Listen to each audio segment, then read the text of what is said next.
Hi everyone, Jonathan Rose back with another episode of JR Design Sessions.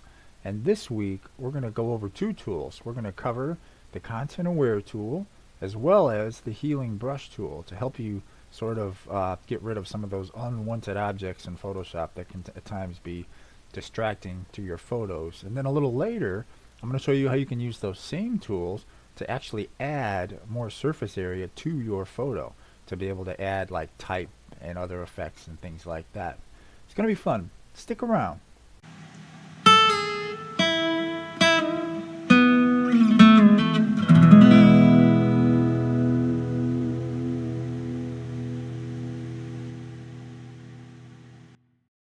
Okay, so we're back, right? We've all been there where we've seen this great majestic scene in front of you and there's some unwanted thing that just creeps into your photo that is just unavoidable. And in this case, for me, it was this woman.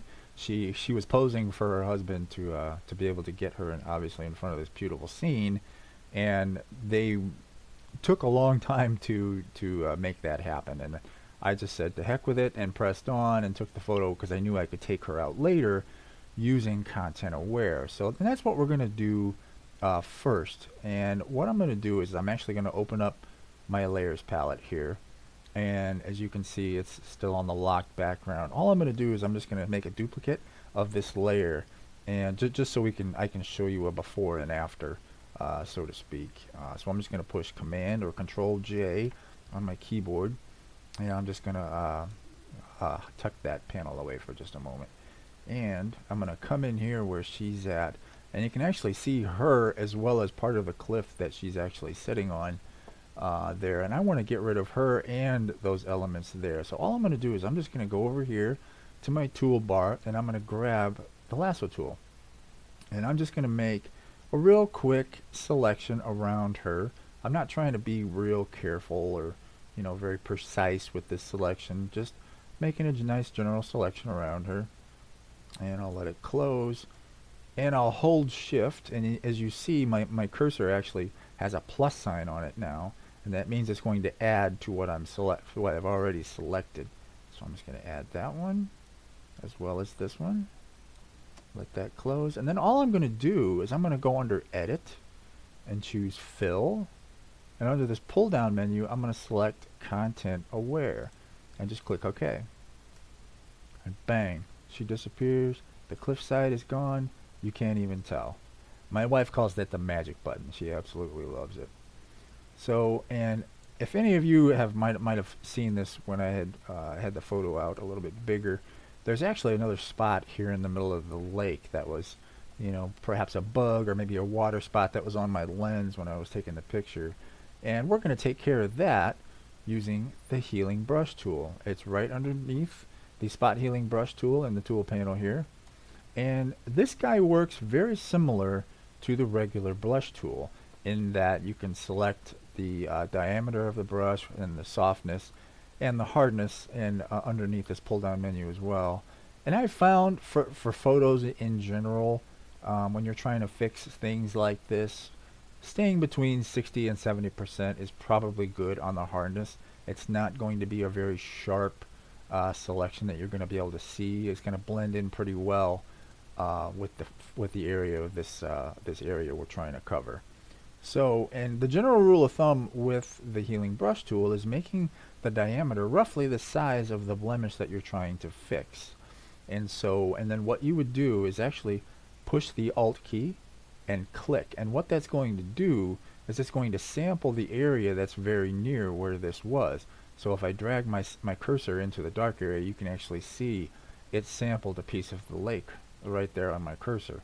So now all I have to do is come back over here and just paint over it, and it'll go away. It's virtually invisible. Then I'll just zoom back out, and that's probably all I would have done to this photo, and it turned out pretty nice. And it's just one of the few ways you can use Content Aware and the Healing Brush tool. It works for signs, stumps, birds, anything that you might want to just take out of your photo, as long as you can see. As long as it has a reasonable calculation of the pixels around it, it can do a pretty good job with it. And so I'm going to move over to this photo right here, My wife actually brought this to my attention a couple months ago with a project that she needed for work. And what she was trying to do is she was actually trying to add some text here in the photo, which I've done on a different layer. And but she wanted the text to be this large, but as you can see, it kind of covers up the cuteness, the object, and then the photo, which is the cute girl dressed up as a superhero. So she wanted the text to be kind of out of the way, at least not covering her up. But when she did that, obviously she didn't have enough room in the photo to make it larger.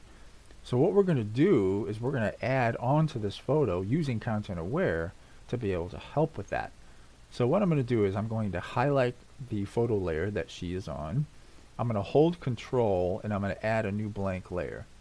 What that's going to do is it creates a blank layer beneath the photo layer. So right now I've got a transparent layer, I have her, and then I have the text layer. So what I'm going to do is go under Image and go to Canvas Size, and that is basically the print size of your document. And right now that's roughly 8.3 by 6.7. So what I'm going to do is I'm going to take this up to, let's say, 8 inches tall by roughly 10 inches wide, and I'm going to set the anchor down here in the lower right corner. And what that's going to do is it's going to enlarge the transparent canvas behind her out this way, out diagonal and to the left, which is exactly what we want. Now I'm just going to click OK, and as you can see, I can now see the transparent layer beneath the photo layer, and I have space to add. So now all I have to do is click on the photo layer. I'm going to come over here to my rectangular marquee tool, and I'm just going to click and drag across this top area, making sure to overlap into some of those blue sky pixels there. Then I'm going to hold Shift, and I'm going to do the same thing on the left side. I'm going to click and drag down, then I'm going to let go of Shift, and voila, it becomes one giant selection. Now it's actually overlapping into the sky, so it's got a clear idea of where to calculate from when it's trying to do the Content Aware. So I'm going to go under Edit, choose Fill, Content Aware, click OK, and watch what happens. It makes a nice mimicking background of what was already there. It just made it larger. So now we can take our text and actually grab the Move tool and just move it out of the way. And there you go. You could even add more text elements in there if you wanted to add some things over here to make an overall better design. So that's just a couple of ways that you can use Content Aware to help you out, as well as the Healing Brush tool. Real quick before I go, I just wanted to mention, if you haven't already checked it out, go to jonathanrose.com. This was my website. I've got several subcategories of photos that I've taken over the years, as well as a contact section. And look me up. I'm on YouTube. Send me an email. I'm on Facebook as well. If you find me on YouTube, under this contact section here, subscribe to my channel. This is what my channel looks like on YouTube, and the subscribe button is right here. Well, I hope you guys enjoyed that, and thank you all for watching, and we'll see you next time.